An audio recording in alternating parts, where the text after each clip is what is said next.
প্রিয় শিক্ষার্থী বন্ধুরা, এনএসএন একাডেমির সঙ্গে থাকো, অঙ্ক ইংরেজিতে বস হয়ে যাও। আজকে আমরা দেখব ম্যাজিক গুণ, কিভাবে তুমি 2 লাইনের একটি গুণকে 1 লাইনের মধ্যে প্রকাশ করতে পারো খুব সহজেই। তো প্রথমত হচ্ছে যে আমাদের এই লাইনটাকে গুণ করতে হবে। যেমন হচ্ছে 6 8 48 হাতে থাকলো আমার 4।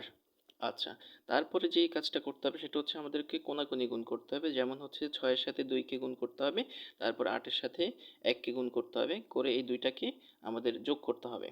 তো প্রথমত আমরা দেখি 6 দুগুণী 12, আর হচ্ছে যে 8 একে 8, এটাকে যোগ করলে আমাদের হয় 20, আর হাতে ছিল কত, 4, 24। তার মানে হচ্ছে 24। এই 24-এ 4 বসাবো আমরা, এখানে 4 বসিয়েছি, আর এখানে 2 ছিল। এই দুইটাকে এবার কি করতে হবে, এবার এই দুইটাকে গুণ করতে হবে। যেমন 2 একে 2, আর হাতে 2 এ 4, হয়ে গেল আমাদের উত্তর। অনেক সুন্দর না?